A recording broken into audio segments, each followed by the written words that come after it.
หลายช่องทางที่ 104.50 คลื่นธรรมะคลายเครียดสถานีวิทยุเพื่อการศึกษาพระพุทธศาสนาและวัฒนธรรมตั้งอยู่ที่วัดฝ่ายหินตำบลสุเทพอำเภอเมืองเชียงใหม่โดยท่านอาจารย์พระครูสมุวิสุวัฒน์วรกิจโจผู้อำนวยการสถานี FM 100.25 สถานีวิทยุคณะสงฆ์อำเภอฝางตั้งอยู่ที่วัดพระบาทอุดมน้ำบ่อสาวาสำนักวิปัสสนาในเมตตาปารมีธรรมของหลวงพ่อพระครูสุจิตตานุรักษ์เจ้าคณะอำเภอฝางเจ้าอาวาสวัดพระบาทอุดมน้ำบ่อสาวาสำนักวิปัสสนาโดยการอำนวยการสั่งการควบคุมโดยท่านอาจารย์เจริญวัดสันโกงแม่อายได้พอดูแล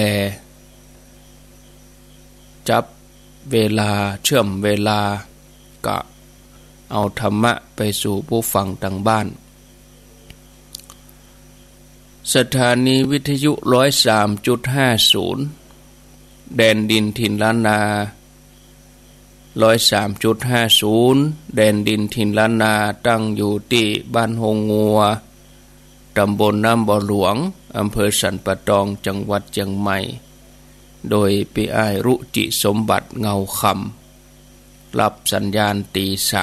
3ทุกวันบ่มีวันหยุดตี 3 ถึง 7 โมงก็ต้องขออนุโมทนากับ 103.50 แดนดินถิ่นล้านนาตัว 98.75 คลื่นธรรมะของชุมชนคลื่นธรรมะของชุมชนตั้งอยู่ที่วัดห้วยตองซักตำบลขวางเปาอำเภอจอมทองจังหวัดเชียงใหม่ในเมตตาปารมีธรรมของท่านพระครูวาปีวรมณิตท่านชวริตชยวังโสที่วัดห้วยตองซักขวางเปาตัวบัดเจ้าแต่นั้นก็หลายช่องทางหลายสื่อที่ออกไปญาติโยมทั้งหลายสำคัญที่สุดก็คือญาติโยมผู้ฟังทุกท่านทุกคนที่อุตส่าห์ตื่นเจ้าขึ้นมาเปิดวิทยุฟังรายการธรรมะเมื่อมาปะกันแล้วก็ขอให้ทุกท่านตั้งอกตั้งใจได้ไหว้พระแล้วก็มารับพรอะระหังสัมมาสัมพุทโธภควาพุทธังภควันตังอภิวาเทมิสวากขาโตภควตาธัมโมธัมมังนามัสสามิสุปฏิปันโนภควโตสาวกสังโฆสังฆังนามามิกับหนึ่งกับสองกับสามกับนึกถึงคุณพ่อคุณแม่ของเฮาเนอกับนึกถึงคุณครูบาอาจารย์กับพระเรียบร้อยก้อยขยับขยายนั่งตามสบายนอนฟังก็ได้ตอนนี้ไปก็มาฮับปอนสัพปีติโยวิวัตชันตุสัพพะโลโกวินัสสันตุมาเตภวัตวันตรายโยสุขีทีคายุโกภวะอภิวาทานะสิริสะนิจจังวุฒาปจายโนจัตตาโลธัมมาวะทันติอายุวันโนสุขังปะลังเอาแล้วสบายอกสบายใจม่วนอกม่วนใจโล่งอกโล่งใจเนาะได้ไหว้พระได้รับพรไปแล้วตี 3 กับ 18 นาทีได้อยู่ด้วยกันวันพุธนี่เกินชั่วโมงแล้ววันพุธนี่บ่มีเนอะรายการมาเจ้าสำหรับอาตมาภาพก็จะเป็นตุลุงยองพัดศุกร์เสาร์ เป็นตุลุงยอง เวลาเมื่อเจ้าตีสามเป็นต้นไปส่วนรายการบ่ายสามอาตมาภาพก็จะมีวันจันทร์จนถึงวันพัดส่วนวันศุกร์ก็เป็นตุลุงยองรายการแต่ว่านี่บ่ได้เข้ารายการก็แจ้งญาติโยมอยู่2 วัน 2 เวลาแม่เจ้าก็แจ้งแม่ตอนก็บอกจะไปแต่ว่าแต่วันซืนก็แจ้งก็ยังมีญาติโยมเพิ่นโทรหาวันนี้ท่านบ่จัดกะประมาณ 4-5 สายก็แสดงว่าเพิ่นบ่ฟังกันตลอดก็เป็นหยังเนาะอาตมาก็ถามว่าอาตมาก็บอกแม่เจ้าก็บอกแม่ตอนก็บอกโอ้บ่ได้ฟังมา2 วันแล้วนะว่านั่นตัดที่เฮาบอกแล้วเพิ่นบ่ได้ฟังตัดที่เพิ่นจะฟังก็เฮาก็ซ้ำบ่บอกอย่ามันก็เลยตะวานี่ก็เลยโค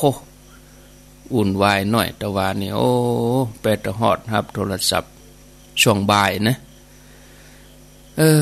ก็แปลกญาติโยมถ้าบ่อยู่เนี่ยบ่ยังก็ยังมันจะราบลื่นไปทุกอย่างมันก็บ่มี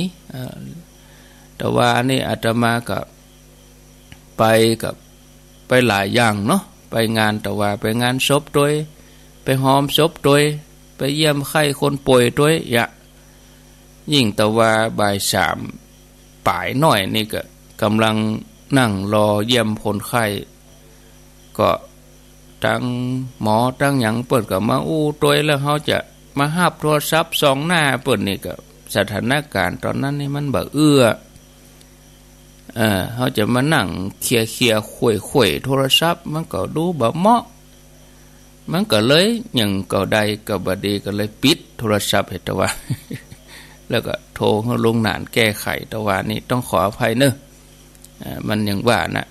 ต่างคนต่างลืมเนาะอาตมาก็ลืมถ้าสัก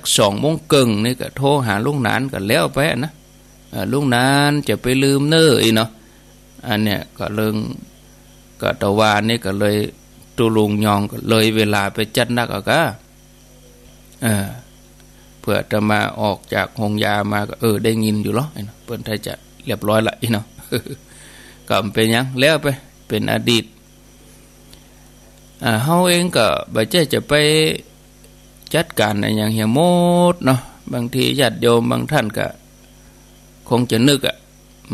แต่ว่านี่ก็มีตังลีโทรมาแถมแมลงมาค่ำนะสักประมาณ20:00 นปลายตังลีเพ่บ่ดังเน้อนี่ได้บ่ได้ยินนะก็เดี๋ยวแหมคนโทรมาหาตังลีนี่บ่มีเน้ออันโทรหาสถานีเพิ่นพุ่นเนาะไม่ได้นี่ตัวเจ้าเน้นลักเปิ้นก็จัดรายการปกติของเปิ้นนะเป็นว่าตังปุนบ่ได้ยินเหมาะแล้วแต่ว่านี่ก็เมืองฝั่งก็ดักเซฟไปเลยแมลงเพราะว่ามันเลยเวลาเนาะเมืองฝั่งเพราะว่าเปิ้นตั้งเป็นระบบอัตโนมัติถ้าเลยไปสัก10 นาทีนี่ก็บ่มีละดักปิ้งแต่ว่าถ้าเฮาจะเข้ารายการบ่าย3อีเนาะเฮาก็ต้องมีสัญญาณปล่อยให้เปิ้นไปก่อน5 นาทีก็ประมาณบ่าย2กับ55อันนี้ต้องมีสัญญาณปล่อยไปละแต่ว่านี่มันคาราคาซังกับ